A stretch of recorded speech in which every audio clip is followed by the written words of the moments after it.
Okay, we're still continuing on in talking about putting together the message after our study, putting together the sermon, if you will, or the teaching.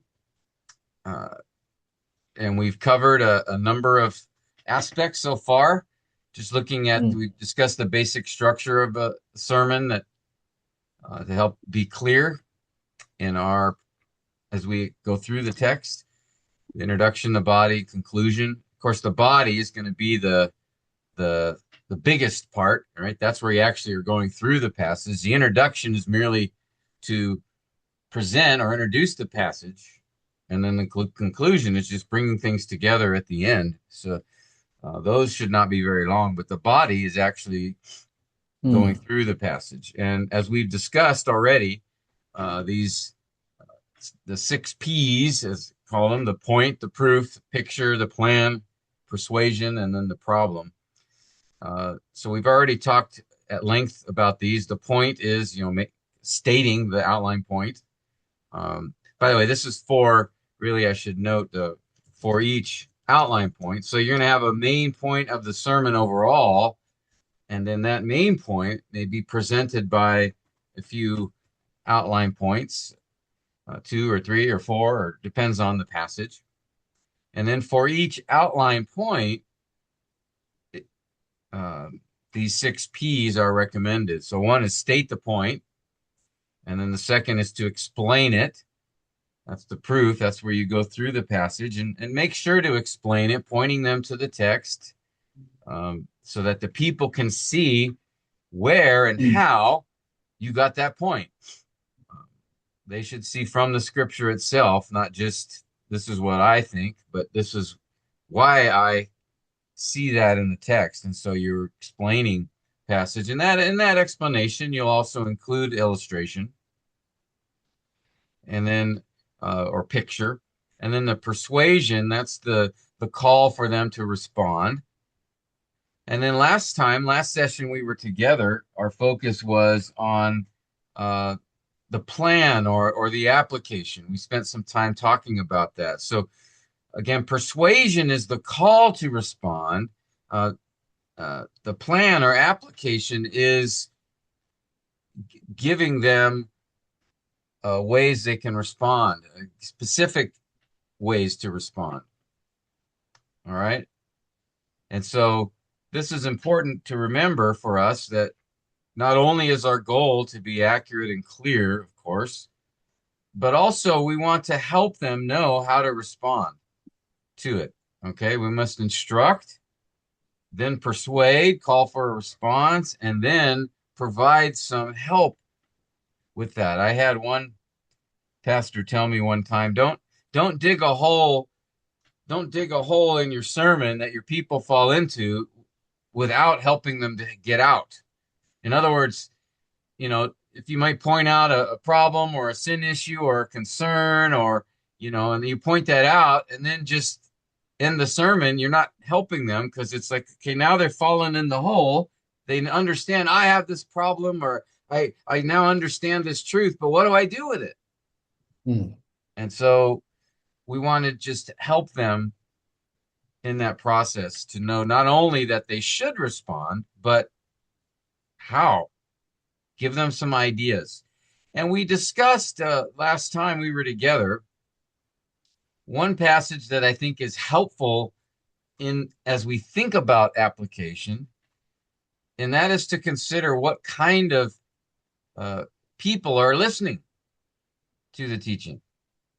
And Paul described sort of these three categories of people in First Thessalonians 5:14. And let me ask you, Chai, if you could read this passage for us, just that one verse. Minute. Just a minute. Oops. Oh, my computer seems to got stuck. Oh, all right. I can Yeah. ask. Can you please? Yeah, Let me it ask got him. All right, stuck. all right. Pastor Philip, can you read this just this First Thessalonians 5:14 here? Yes, sure. Thank you. First Thessalonians chapter 5, verse 14. We urge you, brethren, admonish the unruly, Mm. encourage the faint-hearted, help the weak, be patient with everyone. All right. And we saw here really Mm. four instructions to the people. Notice this passage isn't talking about pastors or preachers. Notice he says, "We urge you, brethren." So he's speaking to the brothers and sisters. But what he does, though, is identify sort of three categories of people that we might find in the church. Okay. Now, of course, there's many categories. There's men and women and children, young, old, Mm. people who are single, people who are married, people who have children, people who are working, people who are not. So there's many categories of people, but here he really identifies sort of three um, groups of their spiritual condition.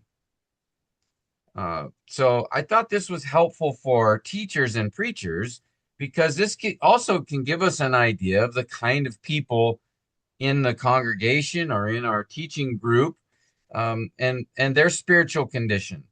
They will probably fall under one of these three categories as uh, from a spiritual uh, for their where they are at in a spiritual sense.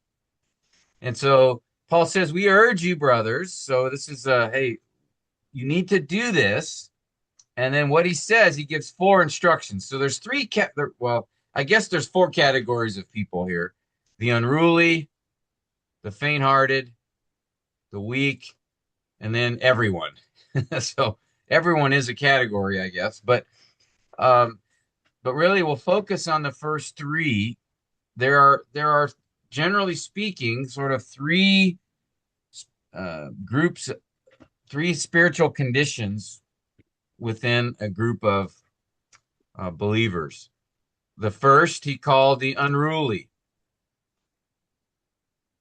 and we discussed that those that are either they're unwilling to listen, they don't want to respond, either because they're lazy or because they're being rebellious or um, they are going through a period of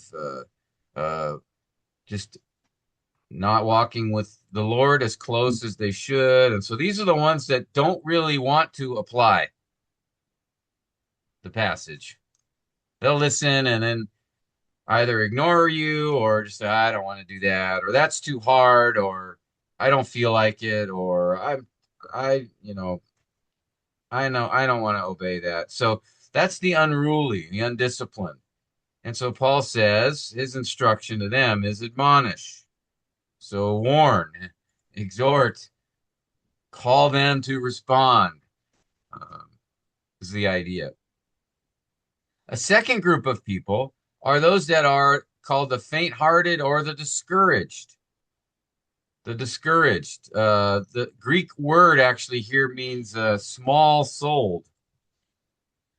So, like, they're just um, feel very low and Mm. spiritually speaking. Their soul is shrunk in a sense that they are uh, discouraged. They don't have the strength or the energy or the will to keep going. So they may hear your message, they hear the passage and go, oh, that's so hard to do. I'm just maybe they have many problems in life or uh, they've just been going through a lot. So they are challenged in that way. And so we want to encourage them. And then finally, the third category of people are the weak. The weak.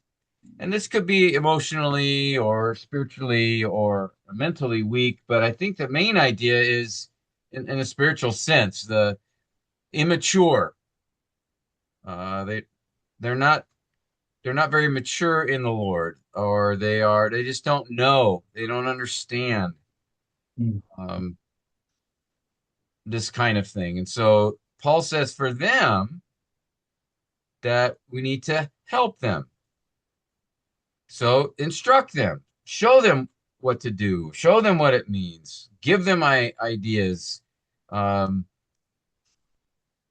you help them to be mature. So notice, by the way, these three categories of people, again, I think is focused mainly in the spiritual sense, but we can we can basically, as we're teaching, recognize that there's probably people that are in each one of these categories. mm, Those that are listening, there's probably a group of them that just don't want to apply the passage. They're just waiting for lunchtime and when things will be done and they want to go home, uh, or maybe they're just not really listening. So that's the unruly. So you'll have a group of them listening to you or in the room. Uh, you'll have those in your that are listening to you that are discouraged. And to them, this passage maybe sounds like just one more burden upon them. And then you'll have those that are just spiritually immature or ignorant, or don't really understand, or they don't know what to do. So we're likely to have people from each of these three groups. Now, Paul doesn't say if there's going to be mostly unruly or mostly weak or mostly faint-hearted. That's going to depend on each congregation, each group of people. Um, some groups, there may be more unruly than there are weak, but other groups may be more faint-hearted people than unruly people. So um, that's really, you have to know that from how you know the people. But I think we can be confident that these three groups, the three categories of people are listening to us. All right. And then Paul, of course, gives the general instruction that's going to be needed for any of these groups is to be patient. Be patient. Certainly, our Lord was a master example of patience. I think Shulong had some really helpful insights last time we met about that, and just learning from Jesus's example, um, being patient with everyone. So this isn't really a fourth category here that he's mentioning, but it is a principle we need to remember as we are teaching. Just to be careful that we're not excessively angry or impatient or um, harsh with the people. Okay, so that's really just a review of sort of what we discussed in the last session together. But are there any questions about that, or do you guys have any input or comments? Anything that has come to your mind as we've been going through this?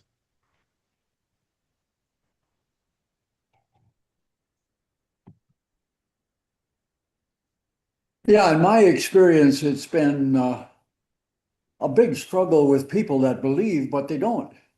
Yeah. And in the Great Awakening, that was, the church was the mission field.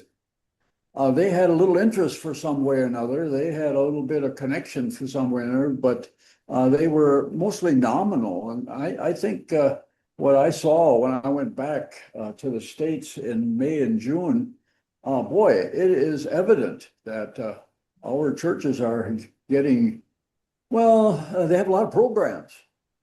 They have a lot of events. There's a lot of activities, but I'm not too sure how much spiritual is going on. And that ain't going to happen until they get to Christ. And that, of course, was Benjamin or Jonathan Edwards and George Whitfield's premise is that the mission field is these people who think they're Christians.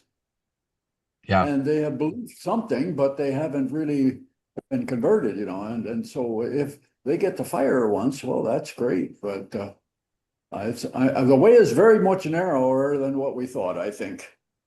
I'm getting from what I've seen down through I know down in Singapore, we baptized so many and um, lost about 80–90% of them, and now only about 10 left after now 20 years since I've been gone. Mm. And so that's sad. I really feel bad about that, but I guess that's a reality. The way is narrow, and very few find it, and it seems like that's the case. There's a lot of reasons why people get spiritual. We got too much religion around and not enough Christ. Yeah, Anyway, that's very right. challenging. That's actually the next point I wanted to make was regarding this. Don't assume everyone listening to you is a Christian, even if they're sitting there or have been coming for years and years. But this was someone else going to say something? So I so yeah, always preach the gospel at some point in your message. You know, never assume everyone is a believer.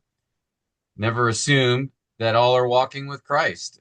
Even if perhaps they are a believer, again, there's a group that's going to be unruly. Um, and it's always important to point us back to the gospel, back to Christ as we go through the passage, looking at Christ as our example or looking to him for strength and hope, this kind of thing. And so, again, remember the gospel is central to our call as preachers. And Paul even reminded Timothy of that, after he called him, after he said in 2 Timothy 4:2, right, preach the word and reprove, rebuke, come alongside.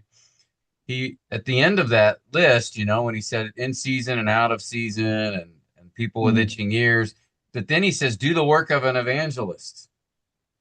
And so, certainly Paul was reminding Timothy, hey, look, at the center of our work is to proclaim Christ, proclaim the gospel of Christ. So we can't forget that. Every message, guys, make sure you do this.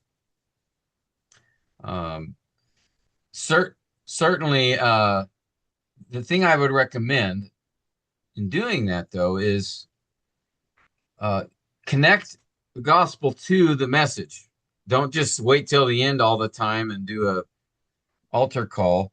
It's okay to do that, but I think what's better is just there'll be something connected to Christ and the gospel as you go through the passage. It's all about him anyway. And so just make sure that there'll be many places in the text as you go through it that you can link to the gospel. And I think that's a much better way than just sort of waiting at the end and doing a separate gospel presentation and call, because then it kind of feels like, okay, we're done with the message. Now let me talk to you about coming to Jesus, as opposed to, well, really the message is about Christ as well. And so it's going to be, it's not a separate thing. It's really identifying within the text, an appropriate place to have people consider the truths of the gospel. And there's so many truths from the gospel, right? It's not just about repentance and faith. There's so many different biblical truths from the gospel: justification, sanctification, adoption, right? The perfection of Christ, the glory of Christ. In fact, interesting, let me show you this passage from 2 Corinthians 4. It's kind of interesting here how Paul described the gospel. Yuchai, are you able to read now? Or are you? Yes. Okay. Yeah, we are good. Can you read, say, verses 4 to 6? Okay. Sorry, verses 3 to 6, 2 Corinthians 4. Yep. 2 Corinthians chapter 4, verse 3. And even if our gospel is veiled, is veiled to those who are perishing, in whose case the God of this age has blinded the minds of the unbelieving, so that they might not see the light of the gospel of the glory of Christ, who is the image of God. For we do not preach ourselves, but Jesus Christ as Lord, and ourselves as your slaves for the sake of Jesus. For God, who said, "Light shall shine out of darkness," is the one who has shone in our hearts to give the light of the knowledge of the glory of God in the face of Christ. Thank you. Um, Notice here the topic is right, the gospel. He's been talking about his ministry of the gospel. Like I kind of thought it was interesting. Notice how he describes it. The light of the gospel of the glory of Christ. Mm. Or in verse 6, the light of the knowledge of the glory of God in the face of Christ. And it's a capital L. Yeah, Yeah. yeah, that's a translation interpretation, but I think it's appropriate here. So that Mm. Christ, right, the gospel really displays the glory of Christ, and Jesus really is we see the knowledge of the glory of God in the face of Christ. That this is at the heart of the gospel. And so as we, are going through the text, we can't forget this. And I know we've discussed it, and I know you guys understand this, but it's just always important to remember, uh, don't neglect, don't forget to always be pointing people to Christ, and don't forget or don't fail to remember that there may be some that listening to you that don't know him. And so always make that a point in the message. And again, I think just connect the text to the gospel, look for those connections so you can share them at an appropriate time within the message. For example, I was teaching 2 Corinthians 5 this weekend. I was preaching at the end of chapter 5 on the reconciliation, Mm. Christ's reconciliation. I think this was the passage we did this at Tamantun at the camp a few years ago. That's right. That's right. Um, Yep. but notice here, Paul, right? He says we are ambassadors for Christ, as God is pleading through us on behalf of Christ, be reconciled to God. Or he said, we beg you, be reconciled to God. So here, here's an obvious connection in the message to. So let me ask you. Paul here, he's writing this letter to a church, Mm. to a group of people that he calls saints. But yet he even recognizes there are some that are reading this letter, that are some in the church that don't know Christ. And Mm. so here he says, we beg you, urge you, be reconciled to God. And so in the same way, I don't know everyone here who's listening to me, but I'm not assuming that everyone here knows Christ. And so now you have a natural transition to the gospel from the Mm. text. Rather than wait till the end after you've gone through the passage, then wait till the end and do something. Again, I'm not saying that's wrong. That's okay, but I think it's better if it's part of the flow of the passage that you do that. Um, so again, these two things. So first, remember that you have probably people in your that are listening to you in the congregation or the small group, whatever the teaching format is, that they probably fall they're under the three categories spiritually of unruly, faint-hearted, or weak. And secondly, there may be some there who don't even know the Lord. And just like Dwayne said, our first mission field are the people right in front of us, the people at the church. So they are our first and greatest opportunity. Um, and the kids as well, right? We have to remember that they are the first mission field of the church, as the children, and so they also we need to remember them in this. All right, so I think that's very important, and yeah, Jonathan Edwards and many others are great examples. We saw this, during the Reformation. There were many pastors, or many um, right teachers of the Bible in churches that weren't Christians, let alone people in the congregation.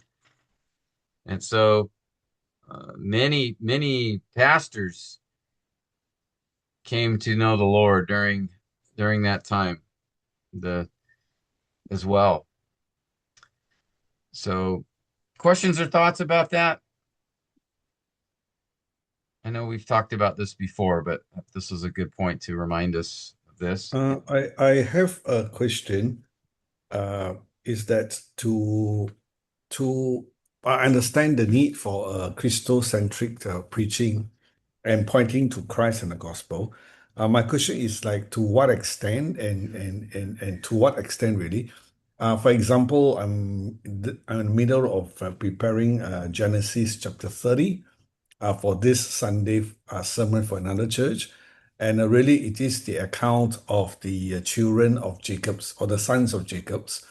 And the that's chapter 30. But really, the broader context starts from chapter 27 onwards, and where how Jacob met Rachel and he loves her, and then how Laban deceived Jacob. So I thought that was nice because the subtitle I thought about that was that the deceiver was deceived, right? And then come to chapter 30, the beloved were fruitless.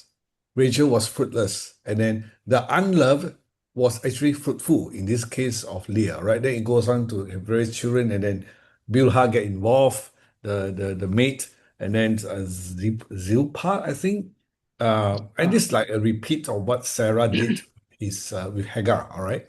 Um, but really, the in terms of the gospel, while the text itself in Genesis 30 seemingly talk about family feud, a rivalry between two wives, and the many siblings, the 12 sons of Jacob. But really, the bigger picture that is that God, in His providential manner, was narrowing down to the line of Judah, from which Jesus came about much later. So that is just a broad stroke. And my question is, to what extent then do I do a Christocentric uh, preaching or elements out of Genesis chapter 30?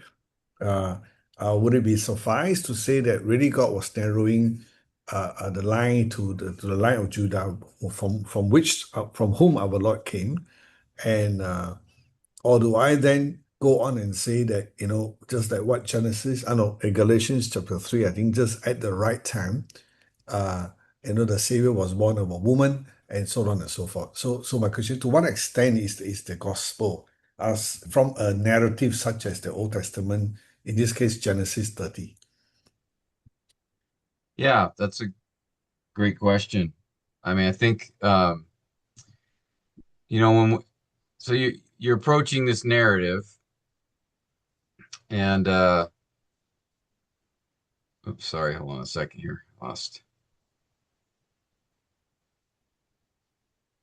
track of something here.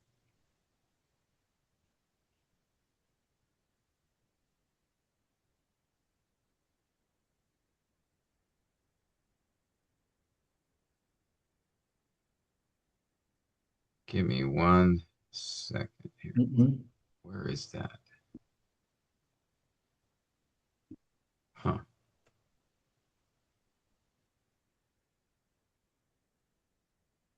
Oh, I think it's here.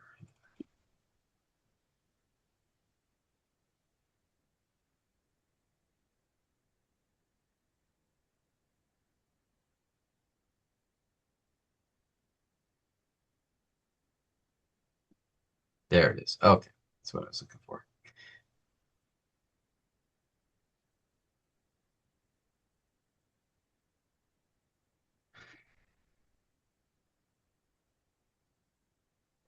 Okay. Um, so yeah, the important thing is, okay, we always want to start from the author's intended meaning, both human and divine. And so you're looking at Genesis 30, for example. So you're trying to understand, okay, what was Moses's point of this story? How does it Mm, fit? You said it started back in chapter 27. And so how does it fit in the flow there? How does it fit with the purpose of the Pentateuch overall? Again, remember the centrality of the Abrahamic covenant. mm, And mm. so we're seeing God's promise in Genesis 12 unfolding here, right? As the children are being born to Jacob, as the family is expanding. Um, Yep. and so we want to first understand, okay, how does this story connect to the broader message of the whole book?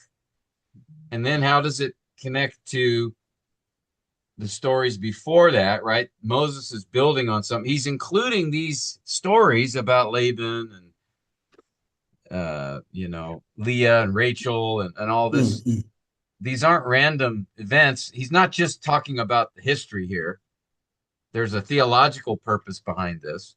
So we want to understand to discover, okay, what's Moses drawing out here? And then from that, you want to ask, okay, now a Christ-centered hermeneutic means that I assume Jesus is in every part of the text. So I'm interpreting based on that. Now that's different than a Christ-centered homiletic, which is how do I preach this passage as a Christian? How does it lead me to Christ in the gospel? Because Mm. Christ may not be specifically in the text, but certainly, every, all the Bible points to him in some way. And so there are different ways that you can move to Christ and his gospel from a passage. Some of them, like the one I shared, 2 Corinthians 5, it's pretty direct, Yeah. very Yeah. easy. But some, like Genesis 30, it's a little harder.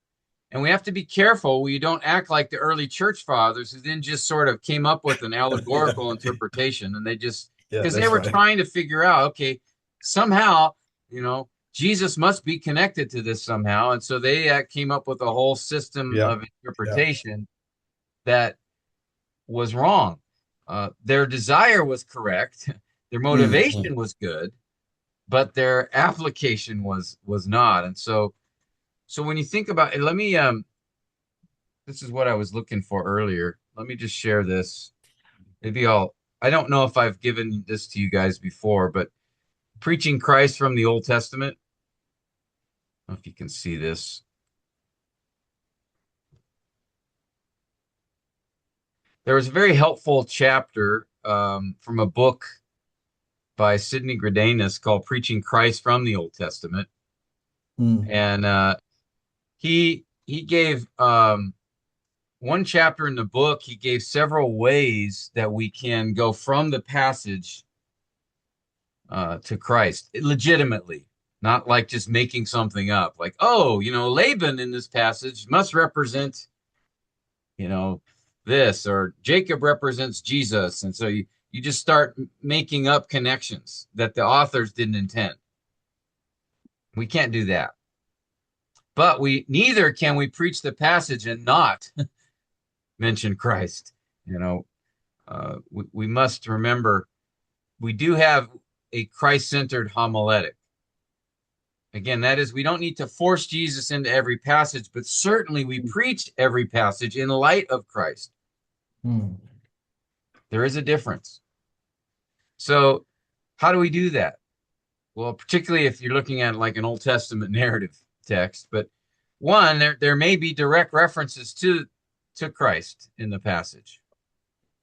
All right.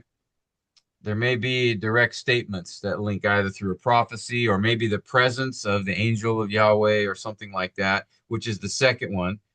He may Mm, actually mm, be in the passage. So, for example, if we're in Genesis 18, right, and he appears to Yeah. Abraham at the Oaks of Mamre, and so there it's very easy to talk about Christ from the text, or gospel centered theme may be in the passage. So you talked about Laban being a deceiver, and Jacob being a deceiver, and really that's true for all of us. mm. We are all sinners. Maybe it may not be that we're a liar, but we certainly are. So you can make a connection there. And what's the solution to that? Um, how can men like Laban or Jacob or us? How can we be right with God? So you can connect to a theme in the passage and link it to the gospel. Um, there may be a passage that sort of alludes to Christ, or, and probably the most common is just an analogy.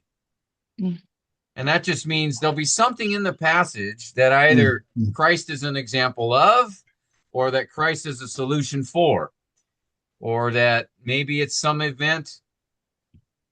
Um, for example, preaching in Jonah and the great storm in Jonah chapter 1, where the sea is a storm, and then all of a sudden they throw Jonah overboard and it becomes calm, and then they realize that God is the one true God, and that, because he stopped the storm. Well, gee, that reminds me of a story in the Gospels, doesn't it? So you can make a natural connection in that way as well. To say that, the events we see here, that this isn't the only time this happened. There was another time where the sea became instantly calm because of the power of God. And then you can talk about um, on the Sea of Galilee with Jesus. And so these are 5 ways that we can connect to Christ from the text. Uh, again, legitimately, not not changing how we interpret the passage, mm, only how we present it and then connect it to the gospel. But certainly there are gospel principles all over the Bible. There are connections we can make all over the Bible. But you want to, again, our anchor, our foundation is, I first want to understand what is the author intending to say here. How is mm, it connected to what else he has said? And in that message of the story, you will definitely see connections. Later on, the story of Joseph, Genesis 37 through 50, all about the sovereign hand of God in the life of Jacob's family to preserve their lives in order to keep his promise to Abraham. And then ultimately, mm, that promise is that all the nations would be blessed. So if if God did not position Joseph in a place that he could save his family from dying in the famine, then not only is Jacob's family gone, not only is God's promise to Abraham gone, but now part of that promise was all the nations of the earth will be blessed. There's no Messiah that's going to come either if God did not use Joseph at that time. Okay, so that's, again, I can connect to Jesus in that way as mm. well. Yeah, thank you, Pastor Tim, especially when you were reading from the articles. One of the cautions, which I think is very important for me as well, is that not to force Christ into every passages. And I think that could have been overdone, and the church would be wondering how did he get that one, you know?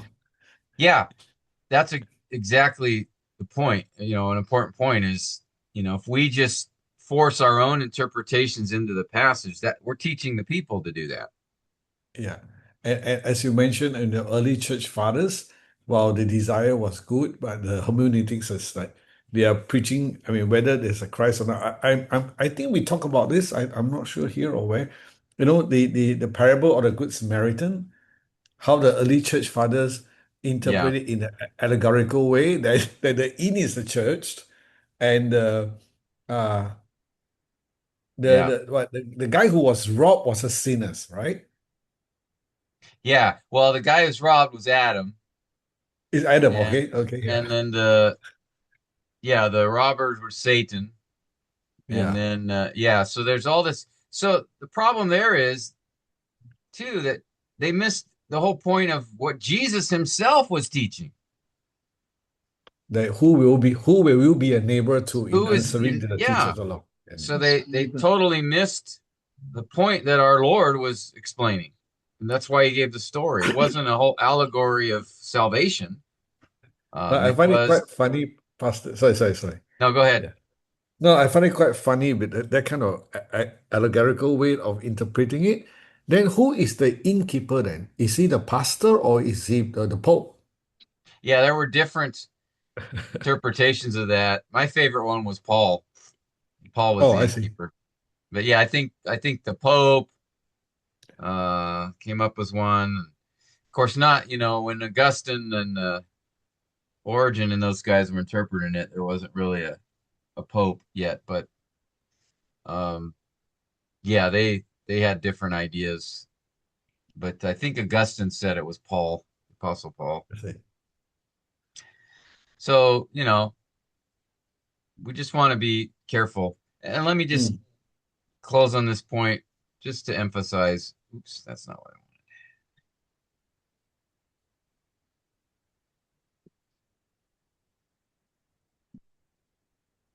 Oh, that is what I want. Okay. Um, mm. one must not allow the absence of Christ from the passage being preached. You shouldn't allow that leading to the absence of Christ in the preaching. We don't look for Jesus in every passage in the process of interpretation, but we do need to preach Christ or preach Mm. every text in light of Christ's coming, since we're Christian preachers, not Jewish rabbis. So um, just remember that. Find the intent of the story from the original author to his hearers. How does that link to the message of the book as a whole? And then you can look for what are the connections, the gospel connections to Christ from the text. Could be direct, could be indirect, could be illustration or analogy, but certainly um, we can't forget to do that. Mm. I'll send this little it's like a couple pages long. I'll send that to you guys Yes, uh please.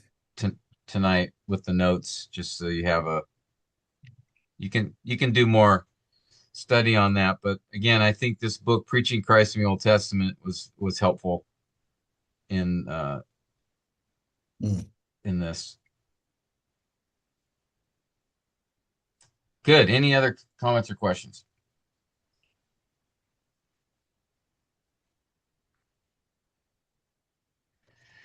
All right. Before we get to the last P, I want to discuss briefly the importance. We need to think about a few cautions when we talk about applications. When we're giving application in the message, there's a few things that we should remind ourselves or be aware of, cautions in this process. What are some things we should be careful about or aware of when we're coming up with application? So we're thinking of some ways for people in the congregation or people that we're teaching. We're thinking of some ways to help them know how to apply the passage, giving them some ideas of how to connect the text to their life and what they can do with it. Um, what are some things we should be careful with? Any thoughts or ideas? Quite a few years ago, when William Taylor from London was here in Malaysia, in KL, about preaching. One of the things he shared and kind of stuck in my mind quite a bit is uh, some preachers like to do things like a couple of things, the pitfalls. One of them is he called it hanging the clothes peg, meaning you hang the verses in front, like how we hang out our clothes to dry. You hang Oh up the yeah, verses in yeah, front of the church, but you're preaching everything else except the verse itself, the verses or the passage, right? yeah. The second one, in terms of application, he also say that some people love to do pull the rabbit out of the hat. It's like a magicians. You know that if I started talking about, say for example, the mother-in-law and the daughter-in-law, difficult relationships, it can stir up some emotions in among the sisters especially, but it is something we should avoid. We have to be faithful to the text, and rather knowing that these are the things that it will create a sense of emotional response in applications. If it's not there, it is not there. Okay, we Right. cannot. Yeah. Yep, those are good. Good. Anything else? Any other things we should be careful about or cautious or aware of?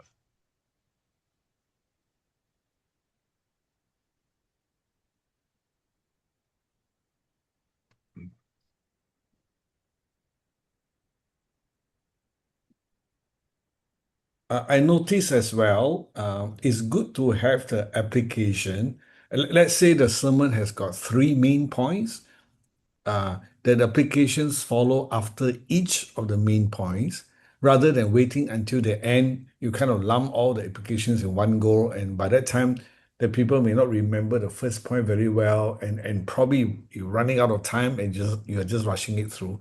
So it's a lot more, it appear a lot more coherent, or more probably integrated is the word, where application is suggested or is preached after each of the main points. Yeah, I think that's a good suggestion. Just give some ideas connected to that particular point. Um, that's good. Anyone else have any thoughts about with applications? What do we need to be careful of, remember, consider?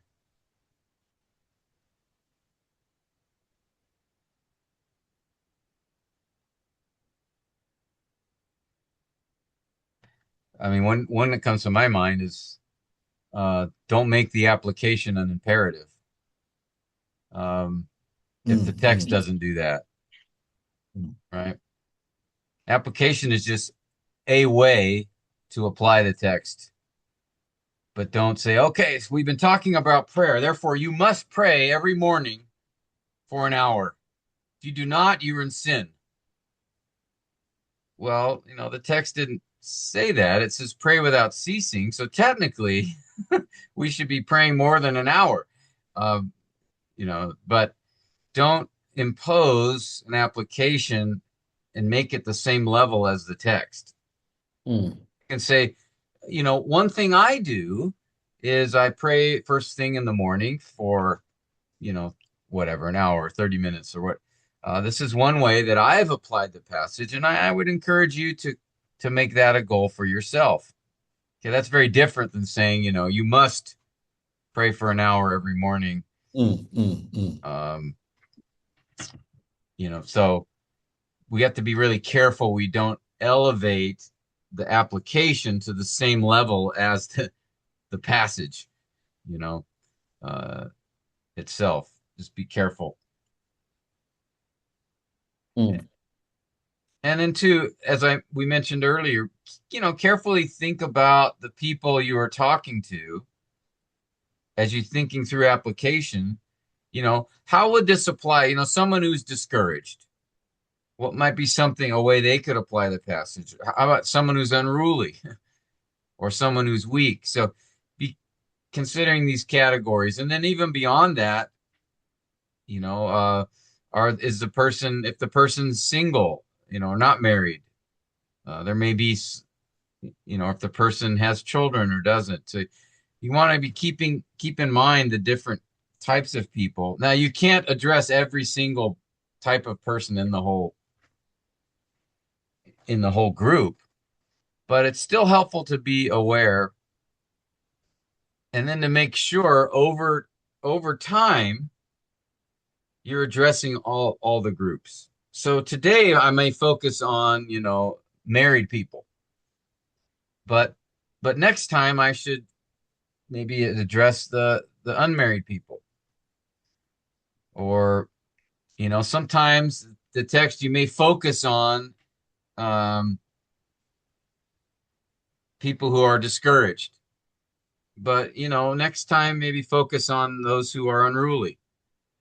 And so we don't have to apply everything to everybody at every sermon. You need to be praying for God's direction and thinking about the people you're speaking to, but over time, uh, it's good to consider and make sure you're addressing each mm, of the groups. Uh, not I had a pastor for a number of years. He basically preached every sermon as if the whole congregation was unruly.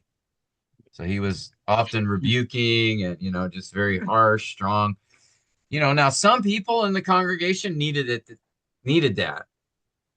But a lot of people weren't unruly. They were discouraged or faint-hearted, and so it was very hard for them.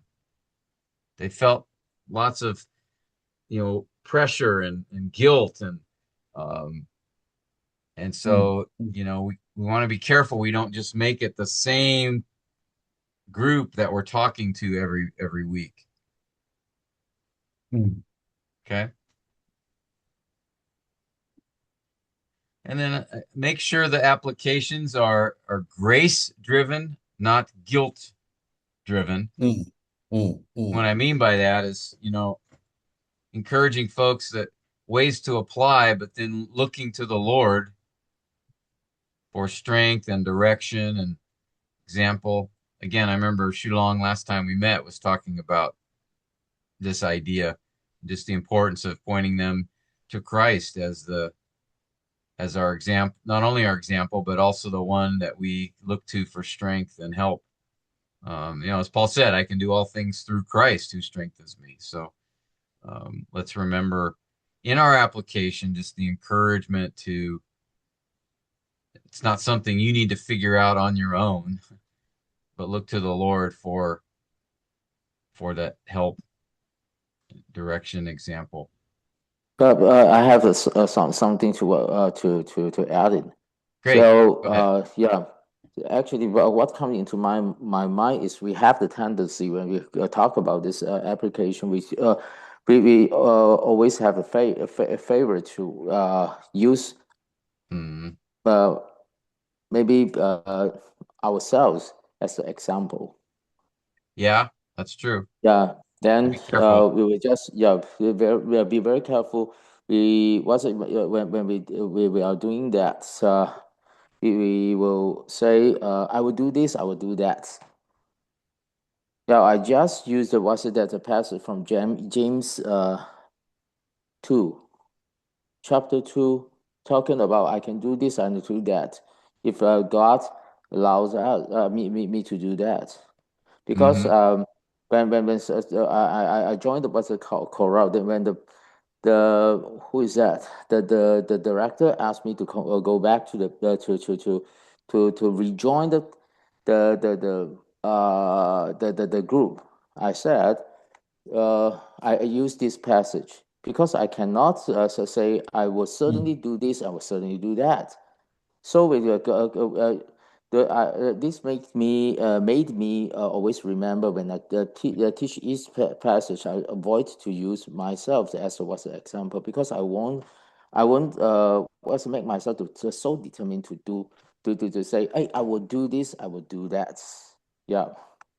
Yeah, good. It's a good point.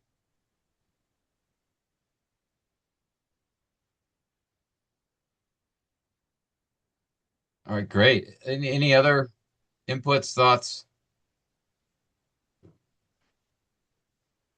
Make sure, by the way, the application is connected to the timeless truth of the passage. Um, Sometimes we Mm, can tend to just throw in our own stuff, you know, or or also be very careful that you aren't thinking of application before you start studying the passage. mm, Like, oh, the people in our church or in my Bible study group, or they need to be doing this or need to be doing that. And so then you're thinking of application before you even look at the text. What will happen then? What's the danger of doing that? Why is that a problem? mm, What do you guys think? Well, I think, I like to listen to MacArthur. He preaches through the Bible, verse by verse. Boy, that is very, very important, that we get the flow of the context because the Bible preaches itself, and if we follow its line of thinking and reasoning, the power is in the gospel, the power of God unto salvation, and it's not in us for sure. Yep. mm, And so, um, I like critique these guys. Right now, I am critiquing the first 8 chapters in MacArthur in Romans, and it's rich, you know. And boy, it's like taking a bath in milk, you know. I mean, it is it is rich.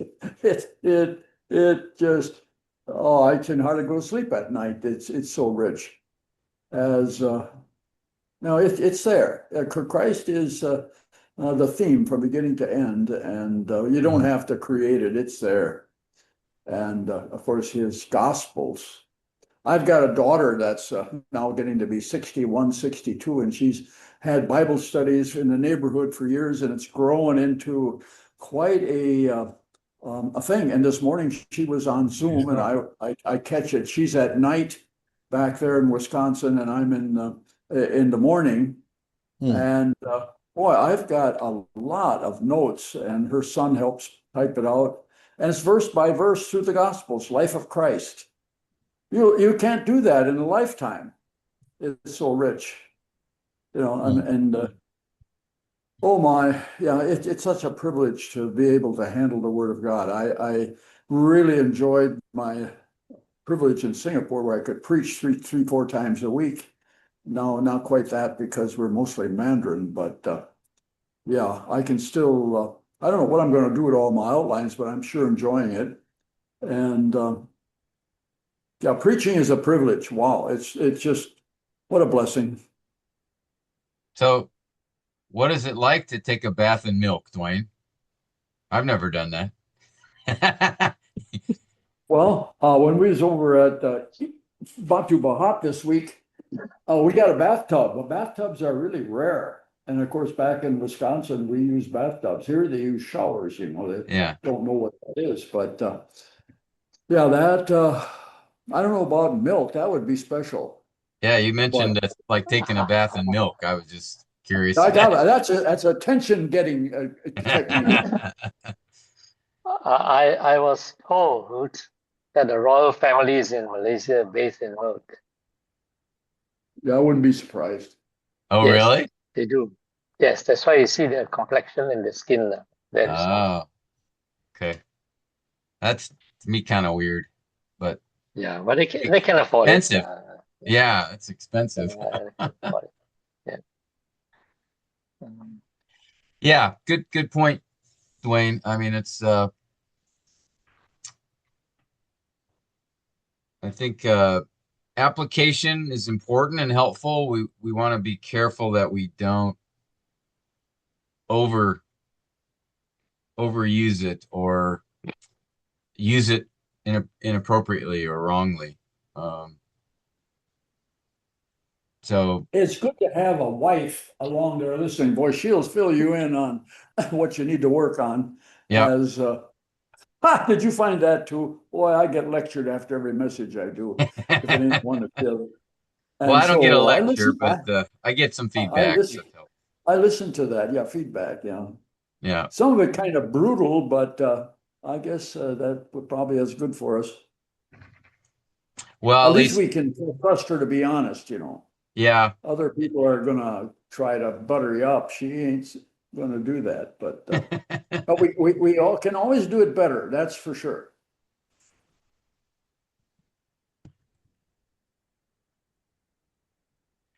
All right, good. Any final input, comments, talking still about just application?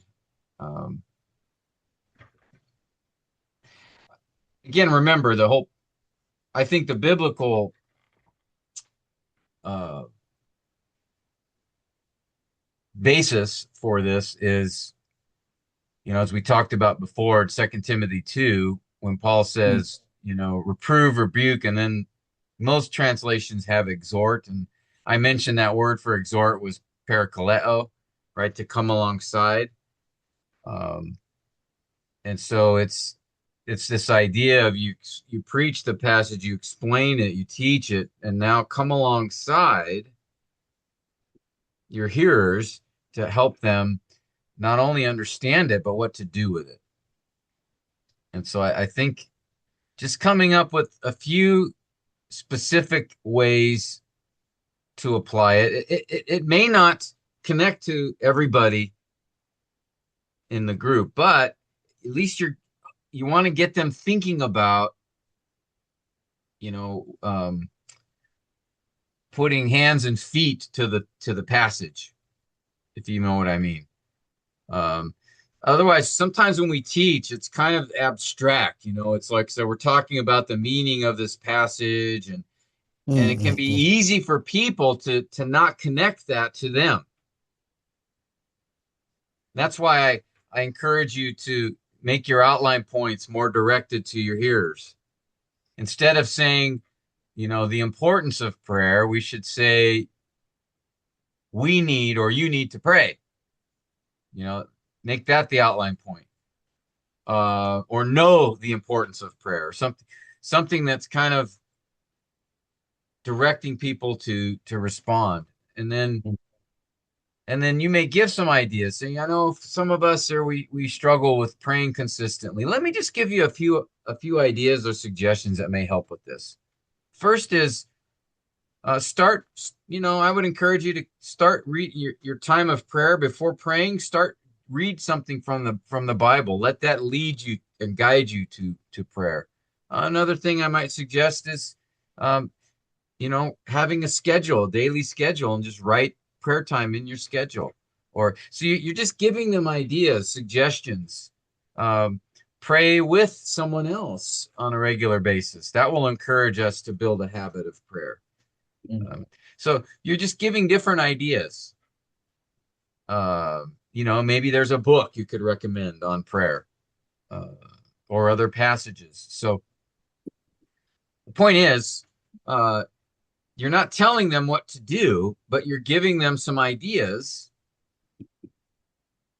on what this looks like. Otherwise, if they just hear the message, the importance of prayer, they'll say, yeah, I know prayer is important, but I don't have a good prayer life. Help me with that. Um, Help me to know what to do with this. So, we may just assume they know. Well, I've been preaching on prayer, so they should just know they should know they should be praying. Well, don't assume that. Help them. Give them some ideas. All right. So that's a point. Is try to come up with some specific ways they can connect the passage to their own life. And it may not be the exact way that they would do it, but it at least hopefully gets them thinking. Well, yeah, I can't really pray in the mornings because of this or that, but maybe I can do it in the evenings or whatever. So we're just trying to, like Paul says, come alongside them, and as you're going through the passage. All right. So that's application or the plan.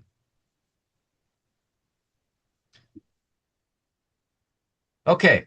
Well, I guess we'll get to the last P next week, Lord willing. Um, like Shilong says, we cannot guarantee our plans. All we can say is, Lord willing, this is what we hope to do. So next Dios week, volente. Deo Valente. That's right. Yeah. Um, Lord willing. Okay. Well, with that, then let me ask Brother Daniel, you could then close us in prayer and till we meet again next week, Lord willing. Okay. All right, shall we pray?